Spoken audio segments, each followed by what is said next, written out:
here to a very special edition of the Dolphin Dive, diving into the stories of student athletes, coaches, administration, future Dolphins, and alumni. I'm here with Pete DiLaura, who is the chair of the Board of Trustees at LeMoyne College and the CEO of CADimensions, and we're here in a very CADimension-esque press conference. I think that this is it looks like a big moment. Yeah, right. We're doing some type of big news here. Oh my gosh, yeah, our own makeshift, counter, whatever you would call it. Yeah, our makeshift press conference. Press conference. Yeah. I feel like Ted Lasso right now. I feel like I want to start answering questions from the media, give some thoughts. How are you, Pete? Good to see you. Good to see you, Dan. Thank you very much, and thanks for coming over. Absolutely. So, as we have this opportunity to share your story, you showed me around CADimensions, and it's a few minutes from LeMoyne College, right off of Fly Road. What brought you into this realm, this world of doing what you're doing? I mean, I've gotten to see a lot of your creations. They're behind us here, and you can really, we were talking about it off the air, you can make anything with the machines that you have here. But what brought you into this? Why is there a passion for it? So, it's funny, after graduating LeMoyne back in the late 70s, different types of businesses were in the market. Being a business major, typically you would go into some type of production organization, right? Yeah. I wound up going into the sales field and went to work for a engineering reprographics company. Being there for a few years, they wound up buying what became known as a CAD company, computer-aided design. So they bought the software house, happened to be down in Tulsa, Oklahoma. They drafted 35 of us from across the country at selling traditional engineering products, anything from blueprint machines to papers to draw on, drawing boards, drafting tables, that type of thing. They took 35 of us from across the country and they taught us how to become CAD salespeople. Okay. So they taught us engineering. They taught us. You got into everything, and in the process, you also learned how to use computers. Now, back in the early '80s, CAD was really a new factor in the engineering and manufacturing environment. Fell in love with it. Developed a passion for it. The company decided that they were not going to continue on. So a bunch of us got together, and the reseller channel at that time, again mid-'80s, was just coming to form, coming to take shape. '89 we started. Well, we operated with the group of us in different states across the country, trying to create a computer-aided design reseller. As a computer-aided design reseller. And then in 1989, we kind of broke up. We all went our separate ways. CADimensions started, and we incorporated in 1990, and it's been history ever since. So we got into it from the design and engineering aspect, selling 3D wireframe and then 3D solid modeling software. And then in the early 2000s, I had already, my wife and I, who started the business with me, we added a full-time bookkeeper who was my roommate's wife.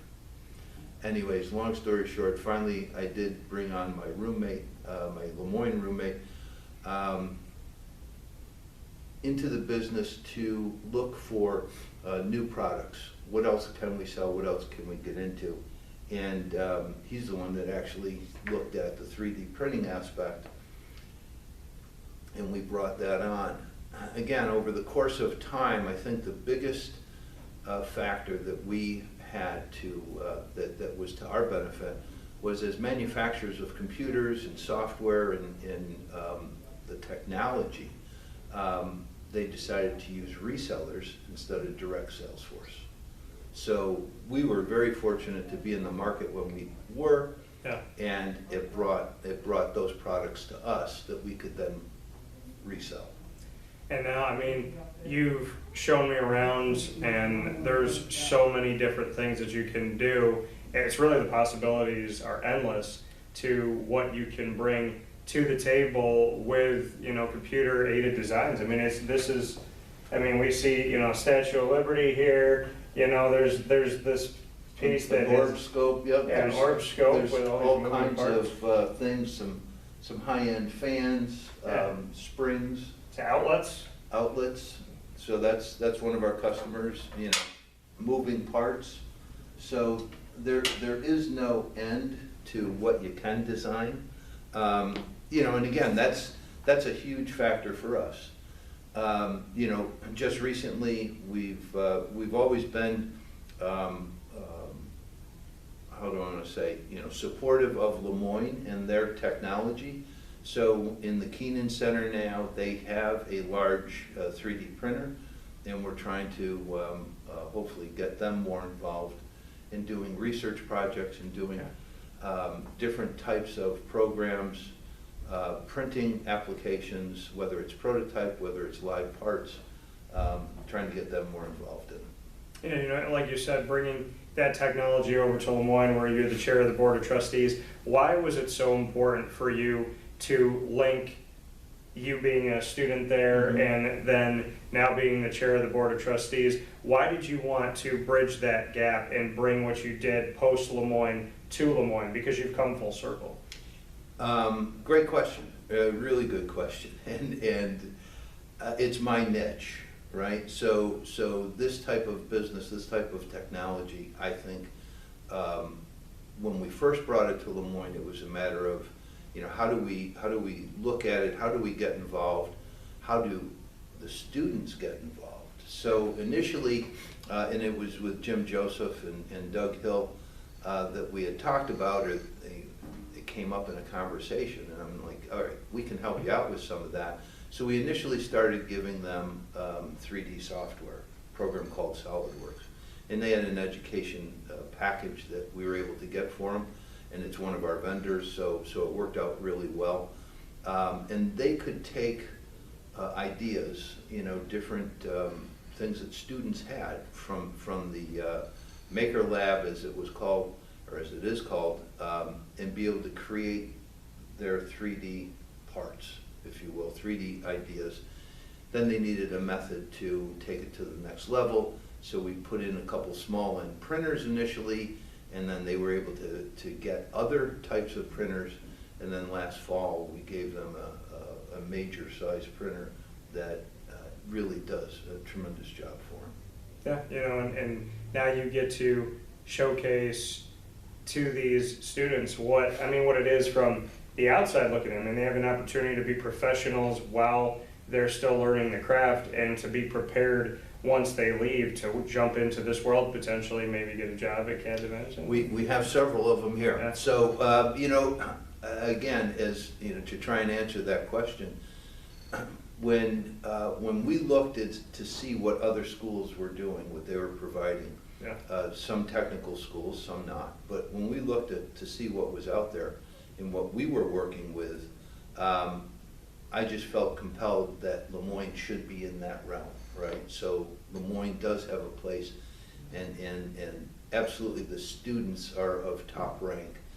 And what is now so exciting to me, because I went to LeMoyne, did not graduate with an engineering degree, I graduated with a business degree, and we didn't have engineering. Now we have a great program, a 3-2 program in conjunction with SU, in all different factors of engineering, which is absolutely incredible.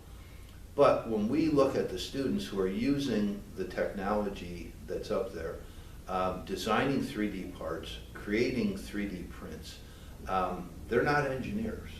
And that is what I get really excited about, and the fact that any student with an idea can come into the design lab and be able to use it, to use all the tools that are there. They've got, you know, Doug and his crew for guidance, but they're able to get such a jump on entrepreneurship, on high-end technology, on business analytics. I mean, they're able to move so quickly in a very short period of time. If I had those tools before I graduated, Yeah. you know, no telling what would have happened. Well, and I mean, you say no telling what would have happened, but look at where you are now and what you've done to be on the Board of Trustees, not even to be the chair, but to just sit on the board itself. What type of honor has that been for you to be one of the few that sits there on the board at LeMoyne College? It is absolutely an honor. It really is. To give back to the college has just been, you know, my wife and I have continued to do that since we graduated. We met there, so it's common ground. It's home away from home for us. But it is absolutely an honor to be able to be involved, to be able to work with the president and work with her staff, Yeah. and be able to, you know, not only share in the excitement, but also create some of the excitement. And on that board, just a little thing happened recently, and LeMoyne decided to go from Division II to Division I. The board was the last piece. Yes. So we had this ad hoc committee that was set up, which Dr. Linda Lemuro was a part of. Then it went to her. Then if she felt, hey, this is a good idea, she comes to the board. Bring us through the process and the presentation of the Division I opportunity to the board. Fantastic. Thanks for asking, and it is dear to my heart because I sat on that committee, and that committee actually came from the trustees. So it was organized by the trustees. We had 5 of us that sat on that committee, and we had administration, we had some alums, we had faculty. Everybody was engaged, and it was an open dialogue, and I give all the credit to Bob Beretta for spearheading it, but we met for 33 times over the course of a year plus. At some point, we were meeting every 2 weeks, and there was so much involvement, so much engagement with this between everybody. Nothing could not be discussed. I don't know, that's not the right wording, but everything was available to be discussed. Faculty had asked, you know, what happens if, you know, we don't make it? Faculty had asked, what happens if it's more time for students? We went through every analysis, and at the end of the day, staying in Division II, we weren't getting the bang for the buck anymore, right? It was just, Division II wasn't going anywhere. You know, we had risen to the top of that division, and again, not that we were getting status quo. Believe me, it was great, but the way the NCAA, the information we were getting from the NCAA, and some of the facts there was Division II just wasn't going anywhere. It was just staying status quo. Yeah. LeMoyne's never stayed status quo. We will never stay status quo. So Yeah. we are always striving for the next level. We're always striving to be better, and always looking, you know, to the community, right, to the individual that make up that community. And in our athletic community, it was absolutely, let's move forward. Yeah, you know, and the board is unanimous. Board would, when we took the vote, Yeah. those that were present, Unanimous. it was unanimous. Yes. And so we see this decision to move, like you said, LeMoyne's never been status quo. There's, you know, Bob and I have talked about Magis, Mhm. and this desire to continue to ask for more of ourselves and to reach higher. I've never been the type of person that can sit status quo. I have to be challenged. And so it's funny because I was saying some things to my dad about, you know, I just started with this, I want to work on this, I want to work on that. He's like, you don't have the time. I said, you don't understand. Having a business for 11 years at the time that we're talking now, and being a broadcaster for almost 20, there's other things I want to do outside of broadcasting. And he says, how? And I say, I have to do it. You know, before God takes me, there's a lot of areas in my life that I'm very interested into diving into.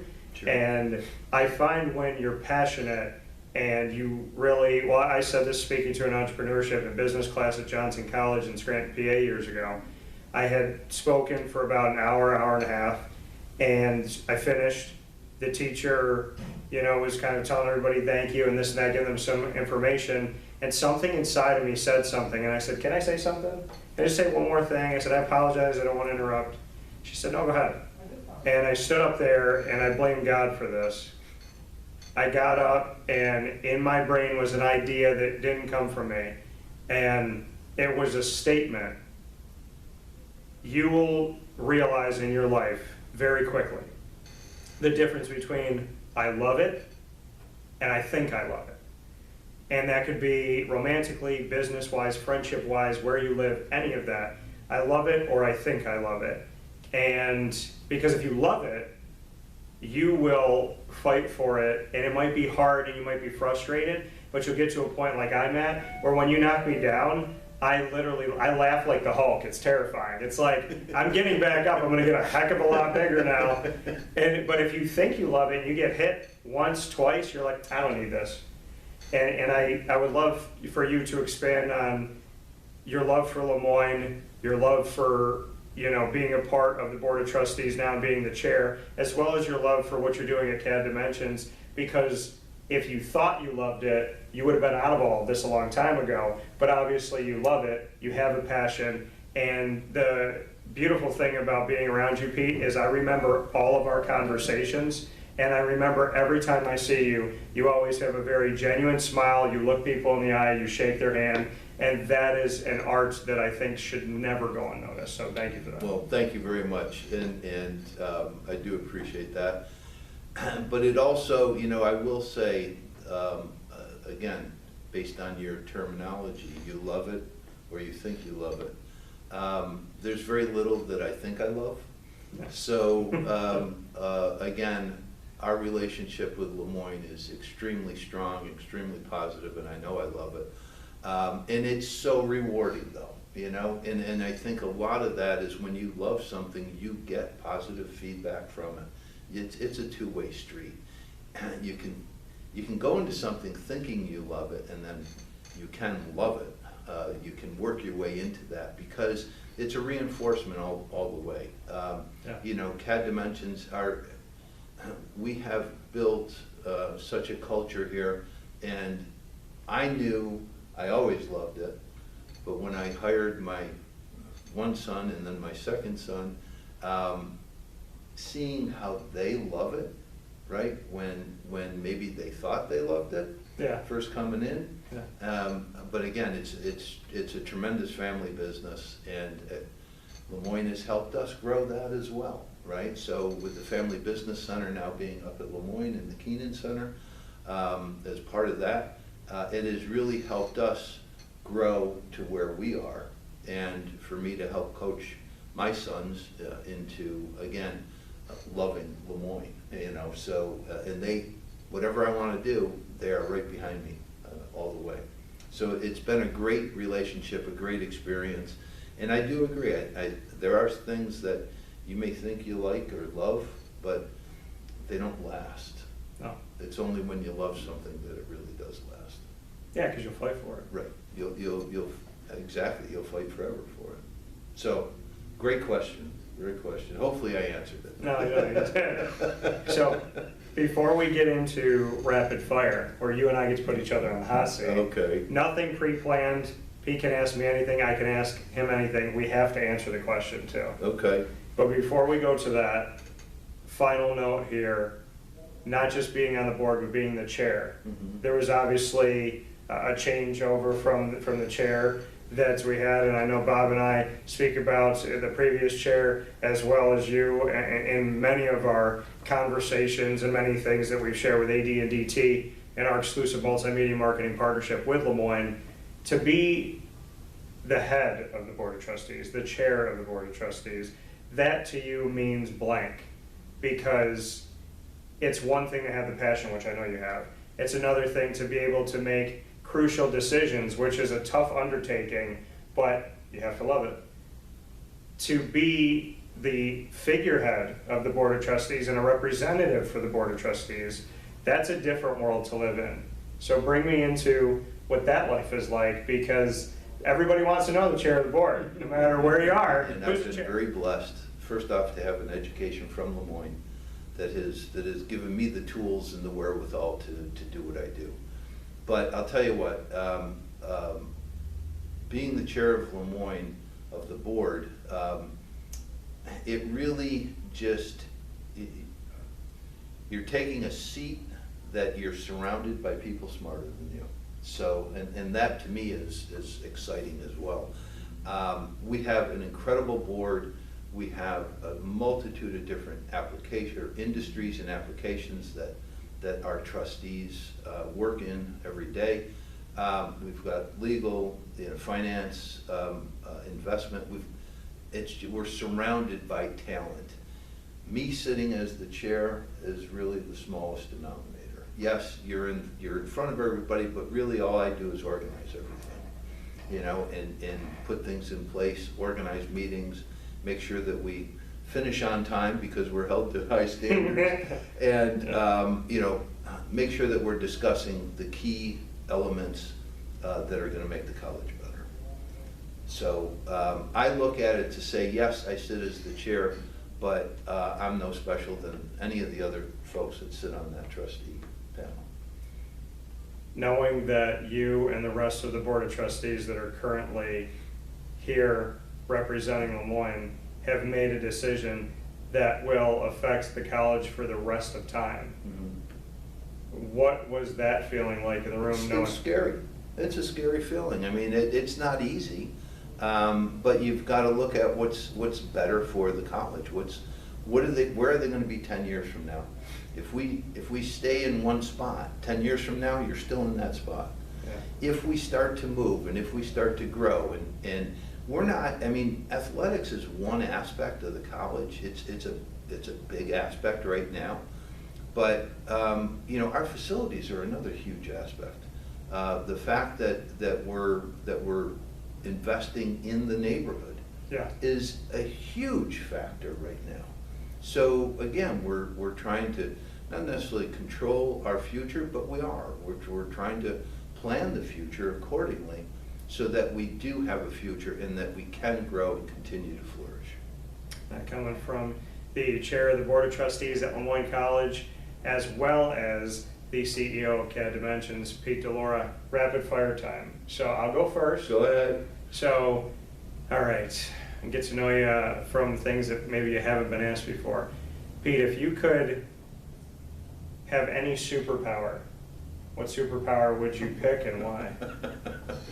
Any superpower? Oh my gosh! Yes. Wow, that's pretty interesting. Boy, I don't know what superpower I would want, but I guess if I looked at it, if I could have any superpower, it would be to get to someplace on time. Yeah. Today I was behind and I felt horrible. I'm sitting here driving and I'm going, I feel like I'm not going where I'm supposed to go. And I called up Pete and he's like, no, you got to go a little bit farther. A little bit farther. You're on the right course. Yeah. So, but yeah, if I had a superpower, it would be making sure that I got to someplace on time, and not because you were a little bit late, because I'm always late.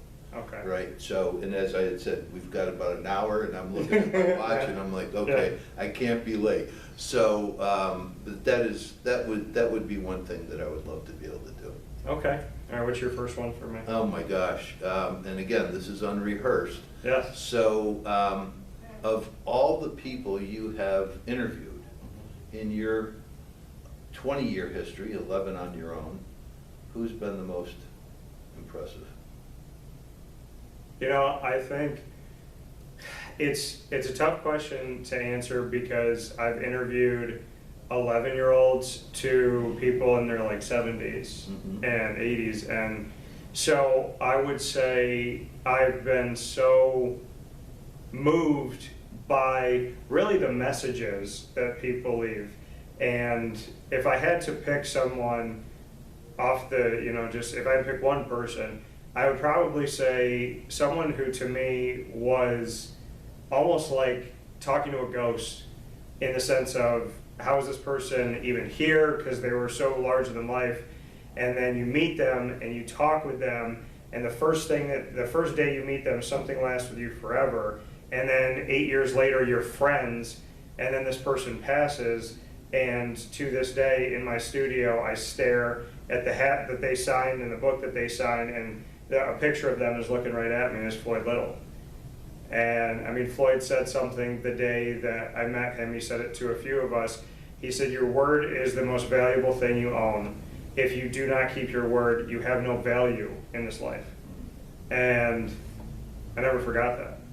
But it's really everything. I mean, Floyd doesn't even know, and I had told him, and I was like, I don't know if you understand the depth of this, but when I was thinking about starting my company and I was working at a radio station where I had little to no respect, a terrible work environment, and I was trying to decide what to do. I was 26, I had 27 cents in my pocket, I had $103 in my bank account. I was living with my grandmother because she had fallen and I wanted to take care of her because closest person to me to this day.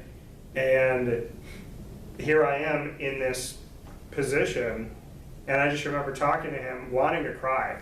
And I was like, I'm at a crossroads, and he looked at me, and he was on the phone with somebody, and all of a sudden he just kind of put the phone down, and he said to me, he goes, Dan, when you walked in, he said, not everybody has it, but you got it. He's like, you have an aura. And he said, I can feel that aura. Yeah. And he's like, I can feel you. He's like, you're going to be all right. He's like, there's people that you know are going to be successful, and you're going to be successful. That's awesome. He's like, trust me, you're going to be all right. And he was one of 4 people that I credit with helping me have the courage to start my business. Fantastic. At 26. That's awesome. That is really good. All right, Pete. If you had to describe yourself as an Italian dish, what would you be? Italian dish. Yeah. Pasta fazool. Okay.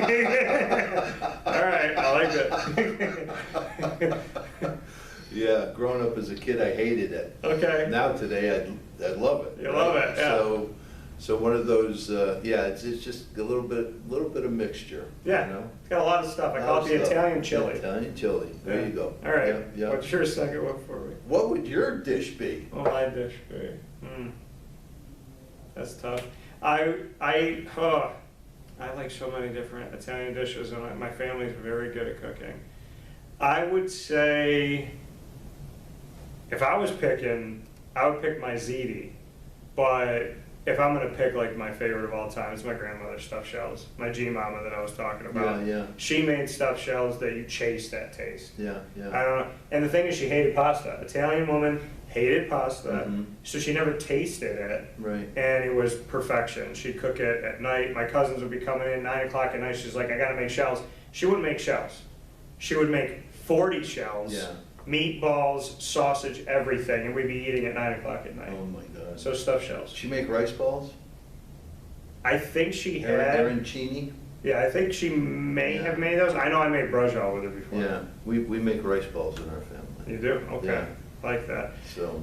Well, my final question has to do with being Italian also. Yeah. So my last question for you is, because I feel this when I'm around you, and it could just be our Italian blood connecting, but there's a certain mob look. There's a certain mafioso look, and you got Not because of the missing tooth, right? you got some of that look. So if you were in the Godfather movies, Oh boy. describe to me like who you'd want to be or what you'd want to do. Like if we saw you in The Godfather with Marlon Brando, what's Pete DiLaura doing? Oh my goodness. Wow, that's a loaded question. That's a loaded question. It's funny, when you look back, when we saw that movie way back when it first came out, it was really interesting. Not only interesting, but again, coming from a big Italian neighborhood and growing up with friends, you could put people in those roles. I could put my friends in those roles. Oh, yeah. I don't know where I'd fit. I don't know. I'd say, maybe the Don, not really, but more in line. I would think I'm more in line with Michael or his brother. Okay. Okay. But looking ahead at some of the things that they did. Again, not agreeing with a lot of it, but just, I guess that's a loaded question. Yeah. You can't win in that one. That was it. Everyone that's in an Italian family, we can place everybody. You can place everybody Yeah. in there. Oh my gosh, Yeah. including the women. So. Oh, yeah, absolutely. What's your last one before we see? Oh, boy. Last one for you. Yeah. What's next for you? Oh, boy. I would say, well, we continue to grow, but I'm really thinking about a few different pieces of my world that I have huge passions for. I love being a storyteller, and everything that I do is to tell a story. That's why my ring that I wear has a feather pen on it, because it's a reminder to me that it all starts with a pen and paper. Probably screenwriting, and maybe getting back to writing some songs again. I've written, I think, over 40 Oh, songs. wow, fantastic. So I might dabble. Passion? Yeah, so Yeah, good. music was at the beginning, and I love making people laugh too, so I like living in that world. And screenwriting, I just really want to start telling stories that I'm extremely passionate about, that I just, like you say, when you love it, I don't, and it's not an ego thing because I don't have that, I do not believe that there are certain stories I want to tell that I don't think anybody could walk me out of the room. So I would like that opportunity. Awesome. So with that being said, this very special Dolphin Dive, CADimensions, connected here with Pete DiLaura. Pete, I Dan, appreciate thank you you as so always. much. Thank you for Really that. appreciate it. This has been a thrill and an honor, so thanks for considering. Well, the honor's mine. Pete DiLaura, myself, Dan Tortora. Stay tuned for all of our content with the Dolphins, Chair of the Board of Trustees at LeMoyne College, and the CEO of CADimensions. We'll talk with you soon.